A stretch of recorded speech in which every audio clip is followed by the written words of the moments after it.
Hi friends, welcome to my channel. ಇವತ್ತಿನ ರೆಸಿಪಿಲಿ ಹೆಸರು ಬೇಳೆ ಪಾಯಸ ಹೇಗೆ ಮಾಡೋದು ಅಂತ ಹೇಳ್ಕೊಡ್ತೀನಿ, ನೋಡೋಣ ಬನ್ನಿ. ಒಂದು ಬೌಲ್ ಹೆಸರು ಬೇಳೆನ ಸ್ವಲ್ಪ ಬಿಸಿ ಮಾಡ್ಕೊತಾ ಇದ್ದೀನಿ. ಅದು ಕೆಂಪಾಳ ಉರಿಬಾರ್ದು, ಒಂದು ಮೀಡಿಯಮ್ ಉರಿಲಿ ಸ್ವಲ್ಪ ಬಿಸಿ ಮಾಡ್ಕೋಬೇಕು. ನೋಡಿ, ಈ ಅದಕ್ಕಿದ್ರೆ ಸಾಕು. ಹೆಸರು ಬೇಳೆ ಹುರಿದಿರೋದನ್ನು ಒಂದು ಸಲ ವಾಶ್ ಮಾಡ್ಕೋಬೇಕು.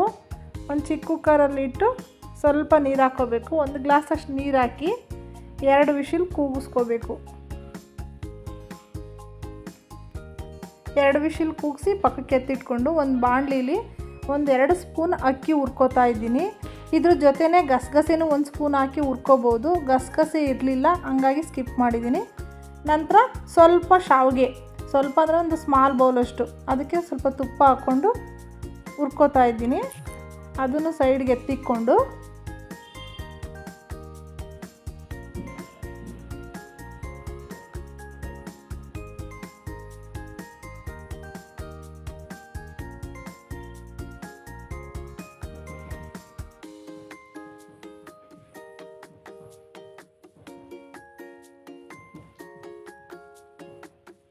ನೋಡಿ, ಅದಕ್ಕಿದ್ರೆ ಸಾಕು.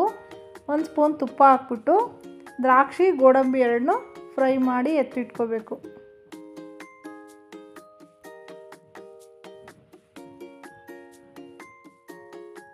ಗೋಡಂಬಿ ಅದಕ್ಕಿದ್ರೆ ಸಾಕು. ದ್ರಾಕ್ಷಿ ಸ್ವಲ್ಪ ದಪ್ಪ ಆಗಬೇಕು. ಆ ರಿಂಕಲ್ಸ್ ಎಲ್ಲ ಹೋಗ್ಬಿಟ್ಟು ಅದು ಸ್ವಲ್ಪ ದಪ್ಪ ಆಗುತ್ತೆ. ನೋಡಿ, ಹೀಗಿದ್ರೆ ಸಾಕು. ಎತ್ತಿಟ್ಕೊಂಡು ಒಂದು ಪಾತ್ರೆಗೆ ನೀರು ಕಾಯಕ್ಕಿಡಬೇಕು. ಅದಕ್ಕೆ ನಾವು ಕುಟ್ಟಿಟ್ಕೊಂಡಿರೋ ಬೆಲ್ಲ ಹಾಕ್ಕೋಬೇಕು. ಅದು ಮರಳಬೇಕಾದ್ರೆ ಒಂದು ಜಾರ್ಗೆ ಕಾಯಿ ತುರಿ, ನಾವು ಹುರಿದಿಟ್ಕೊಂಡಿರೋ ಅಕ್ಕಿನ ಸ್ವಲ್ಪ ಹೊತ್ತು ನೆನೆಸಿಟ್ಕೊಂಡಿರಬೇಕು. ಆ ಅಕ್ಕಿ, ಏಲಕ್ಕಿ ಎಲ್ಲ ಹಾಕಿ ನೈಸಾಗಿ ರುಬ್ಕೋಬೇಕು. ಬೆಲ್ಲ ಕರಗಿ ಕುದೀತಾ ಇರೋ ನೀರಿಗೆ ನಾವು ಈ ರುಬ್ಬಿರೋ ಕಾಯಿ, ಅಕ್ಕಿ, ಏಲಕ್ಕಿ, ಗಸಗಸೆ ಅದನ್ನು ಇದಕ್ಕೆ ಹಾಕಬೇಕು. ಬೇಯಿಸ್ಕೊಂಡಿರೋ ಹೆಸರು ಬೇಳೆ ಹಾಕಬೇಕು. ನೋಡಿ, ಚೆನ್ನಾಗಿ ಕುದಿಸ್ಬೇಕು. ಹುರಿದಿಟ್ಟಿರೋ ಶಾವಿಗೆ ಹಾಕ್ಬಿಟ್ಟು ಚೆನ್ನಾಗಿ ಮಿಕ್ಸ್ ಮಾಡಿ ತುಪ್ಪದಲ್ಲಿ ಹುರಿದಿಟ್ಟಿರೋ ದ್ರಾಕ್ಷಿ ಗೋಡಂಬಿ ಹಾಕ್ಕೋಬೇಕು. 1-2 ಮಾಡಿಸಿದ್ರೆ ಪಾಯಸ ರೆಡಿ. ಸ್ವಲ್ಪ ತಣ್ಣಗಾದ ತಕ್ಷಣ ಮೇಲಿಂದ ತುಪ್ಪ ಹಾಕ್ಕೊಂಡು ಪಾಯಸ ತಿಂತಾ ಇದ್ದರೆ ಇನ್ನೂ ತಿನ್ನಬೇಕು ಅನಿಸುತ್ತೆ. ಅಷ್ಟು ಚೆನ್ನಾಗಿರುತ್ತೆ ಹೆಸರುಬೇಳೆ ಶಾವಿಗೆ ಪಾಯಸ.